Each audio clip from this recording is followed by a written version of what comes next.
You're listening to the Youth Critic Podcast on KHZ Network.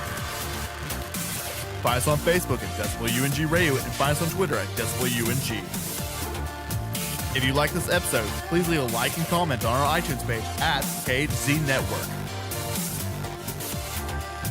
And now for the podcast.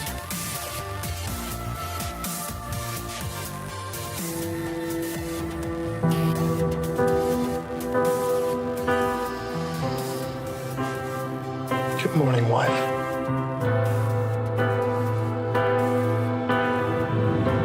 Good morning, husband.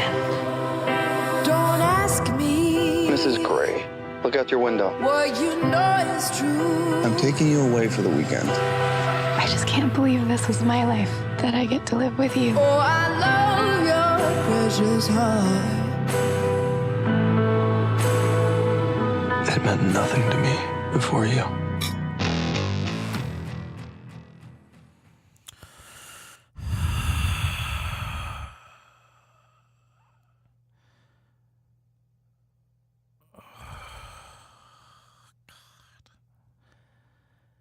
Okay, so you're probably all wondering, why the fucking hell did I go and see 50 Shades Freed? No, I don't remember, and I try to look back, but I think there was a podcast where I said the only way I would see this fucking garbage fire of a movie is if I got in for free. And in case you've been following my Twitter, I got in for free. And I'm here, and I saw the all hour and 41 minutes of this. And it was a shitty movie. It was exactly the movie I expected, except it was a combination of it wasn't really boring, but it wasn't really unintentionally hilarious either, like the second movie. So I'm kind of in this paradigm in this film because it's trying to be a movie about the Me Too movement. Yes, it's about, predatory bosses and the effect they all have in the kind of the very toxic relationship between Anastasia and her ex-boss, Jack, and excuse me. And then there's the whole thing with Jack basically having blackmailed a lot of the women in his life to get what he wanted. So, but the problem with that thing is, and that's all well-intentioned, the problem with it is they don't say or do anything. It's much like everything else in this movie. It's just, and pretty much like everything else in the franchise that gets brought up as a theme or something, it's just there. It's just there, flaccidly hanging there like nothing. And you're just sitting there in the audience just going, why do I care then? Why should we the audience give a shit? Because apparently you don't.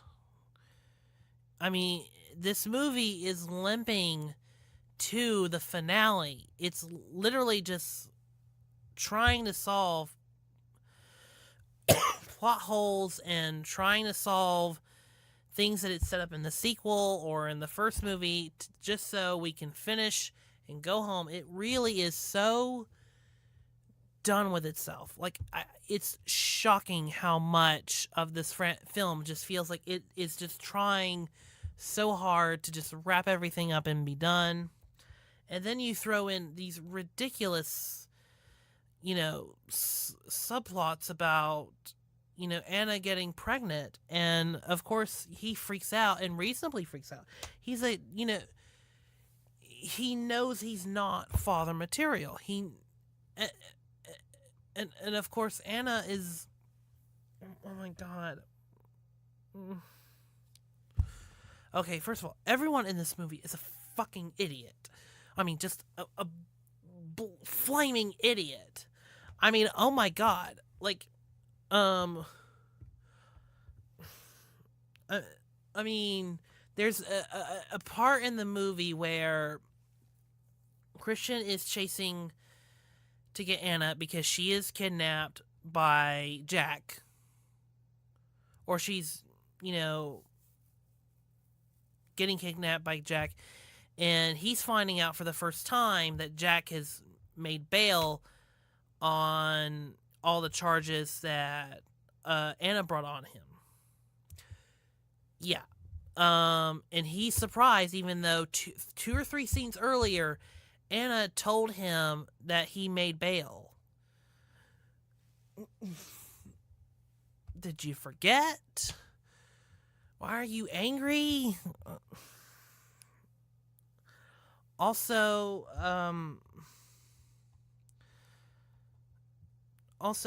I would be dubious to not mention that this movie also looks at people who are not obsessively rich as like monsters, because the people that are trying to attack Anna because she got her job literally by by her husband, or her now husband. People are trying to it's hinted that people are trying to take her job away, or people that are attacking them are lesser than the Greys, which is really not a good message.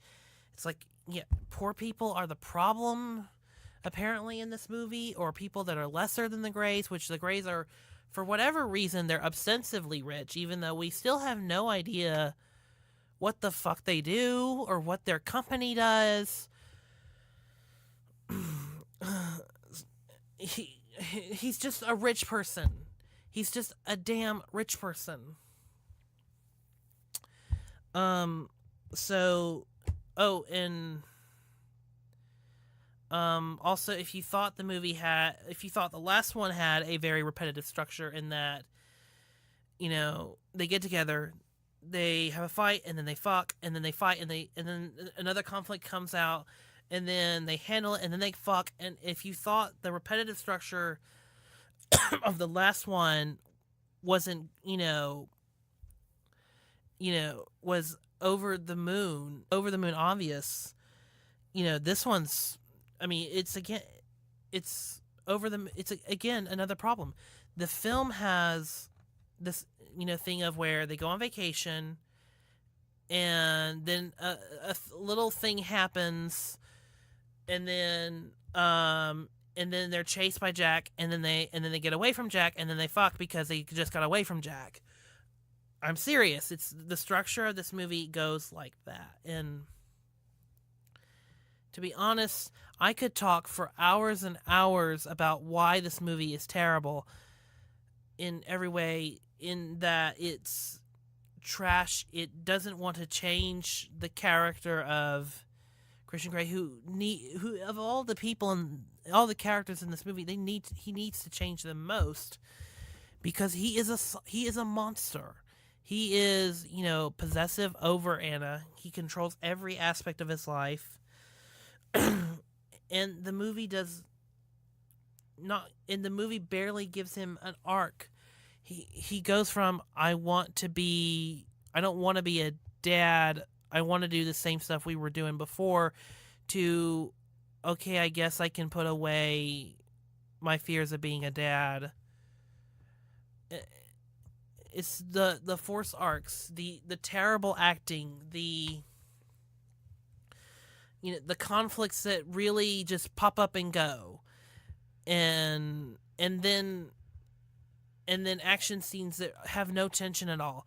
It's this movie, the last one, and the one before it, it's all an alchemy of a trilogy that mean nothing.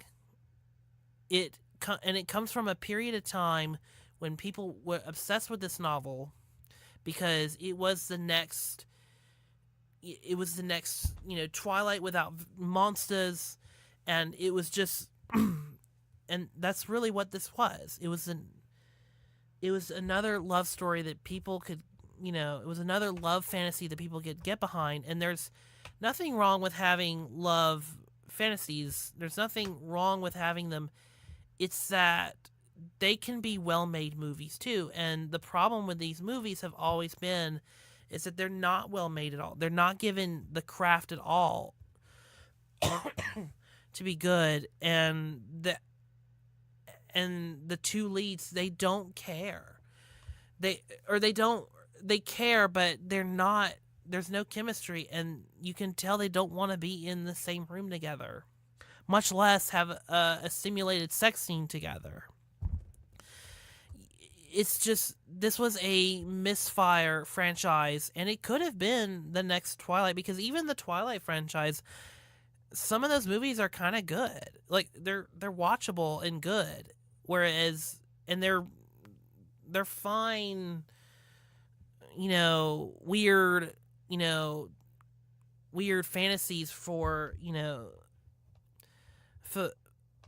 female readers. The thing is, this is below trash.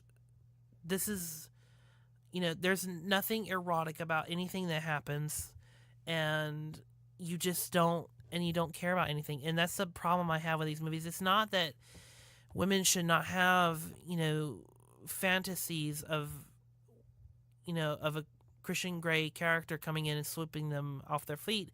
That's not my problem. It's that you can care and you can have these fantasies and care about the characters and get into their conflicts and get, behind what they want, and also give them arcs, and also be in movies that are actually well made. Even if they are rushed and they don't have the budget to do what they want to do, you can still get behind them. and that's always been the issue. And the issue with the 50 Shades movies is there is no one there to put in the effort. And maybe Sally the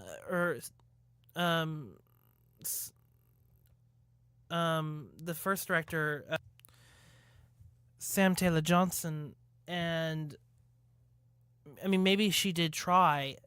It just wasn't a good effort, and maybe she had conflict with E.L. James. It's just, in these sequels going forward, it's so obvious that they just made these just to get it over with. And 50 Shades Freed is nothing, is just an example, is just nothing but an example of that. It's just, they just wanted to get it over with. And that's all there is to say about the 50 Shades saga, is that it was the creative vision of an author who did take creative control, and I don't think quite understood how to tell a story, how to properly execute a story in a that would, that would basically, have the overarching arc of a, trilogy. So with that said, I don't care anymore. I said this a year ago, and I said it then. No one cares. I mean, even as I was at this press screening where it wasn't that full, and most press and promo screenings for movies are full. They fill them to the max. It was not a full crowd. I mean, I'm sorry. No one cares. And no one cares because you didn't put the effort into trying and shape these movies into something decent, into something better than what the material was. And that's just, honestly, that's the long and short of it. That's the long and short of it, of the 50 Shades of Grey saga. I hope you guys do enjoy it if you still are interested, but I can't recommend these movies at all. I can't, on any circumstances, on any value at all, and I can't most certainly recommend 50 Shades Freed. With that said, you can follow me on Twitter at MovieKale, and you can also follow this show at The Youth Critic, and then you can also follow the channel that distributes this podcast at KHC Network. Thank you, everyone, for tuning in for not only this react, but also for the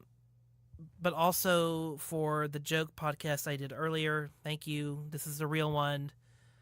And thank Christ. Hannah Gray's office. We wanted to welcome the new fiction editor. I bought it for us. I should have asked you first. I love it. Oh my God. Christian. This is Jim Mateo, the architect. This location is perfect. I'm going to build you a fabulous house. Please stop speaking to my husband as if I weren't here. Anna. You may call me Mrs. Gray. I'll pick you up at 5. I might not be done by then.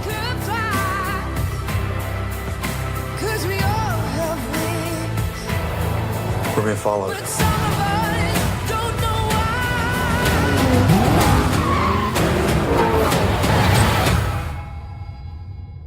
How the hell are you, Anna? Jack, what do you want? So you want to play? Yes, sir. Christian.